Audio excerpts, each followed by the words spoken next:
Mayarka Magaalada Gabiley Maxamed Amiin Umar Cabdi ayaa ka jawaabay eedeymaha u soo jeediyeen qaar ka mid ah xildhibaanada golaha deegaanka degmada Gabiley kuwaas oo ku sheegay inay meelahaas uun ka hadlaan isla markaasina ay wax tar u lahayn bulshada. waxaan halkan uga jawaabayaa runtii nin ka mid ah oo iyadoo u aragno ayaa daruuri golaha deegaanka Gabiley wax qabad kasta oo goluhu qabto sharaf bay u tahay. number 1 golaha deegaanka sharaf u tahay. number 2 dawladda hoose sharaf u tahay. number 3 shacabweynaha reer Gabiley mas'uuliyiinta u yihiin bay sharaf u tahay. number 4 na guud ahaan qaranka ay sharaf u tahay. maamul ahaan mas'uuliyadii baa nasaaran inaanu fulino waxa weeye mas'uuliyadda nasaaran dadka qaar baa markaa quruxda iyo wanaagga iyo waxaynu qabaanay ay ahayd inaynu ku faano jecel inay ay ku sameeyaan turjumaad qaldan. runtii anaga golo deegaan ahaan 2016 ayaa noogu dambeysay inaan wax lacag ka helno mashruuca loo yaqaano JPLG.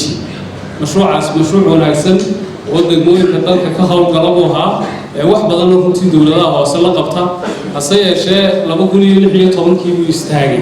waxaana ugu dambeeyay mashruucii gobolka laga hirgeliyay ee la xiriira JPLG-ga bariishka xaafadda 18 biyaan ka hirgeliyay.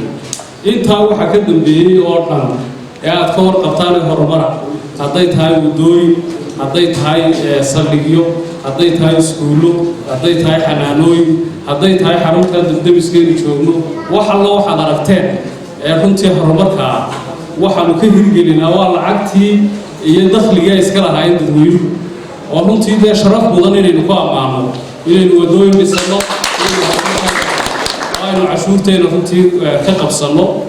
dadka qaar baa markaa isku dayay inay waxaa runtii marar habaabiyaan iyadoo dee aan u aragno xaasidnimo naxli iyo buqdi iyaga u gaara oo runtii aanaan jeclayn runtii inaan ku sii dhinaca kalena ciidanka damdamiska ayaa la guddoonsiiyey shahaado sharaf ay ku mutaysteen muddadii ay joogeen gobolka Gabiley kuwaas oo la guddoonsiiyey taliyaha gobolka Gabiley ee ciidanka damdamiska.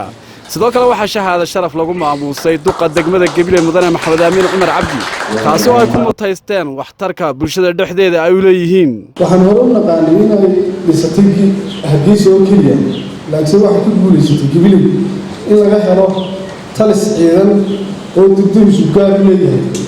waxaan halkan uga hambalyeynaya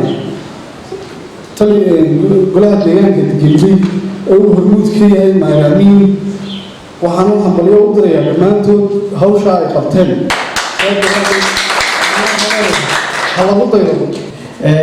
gudoomiyaha waxaan leeyahay shalayta waxaan kugu nimay inaynu ciidan u samayno gobolka Gabiley maantana waxay u wada joognaa iyagoo shahaado sharaf u qaadanaya shaqadii ay u dhaadinayeen inay qabtaan.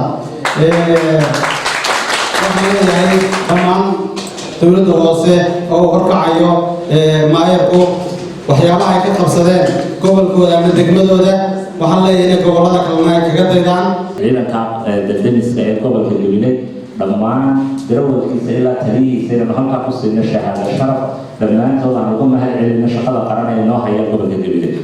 marka aad iyo aad baan ugu bogaadinaynaa ururada arrimaha bulshada ee gartay inay dhiirigeliyaan taasi oo mudnayd ciidanka dibdibista iyo howlaha qaranka ay hayaan oo naftooda faydaala aad iyo aad ayaan u bogaadinaynaa. maaragtay haddii ay dalkooda la korusday iyo dawladooda oo runtii habeen iyo maalinba heegan ku jira oo intii aan maaragtay wada shaqaynaynin ciidan habeen iyo maalinba istaabaya aad iyo aad baan ugu mahadnaqayaa.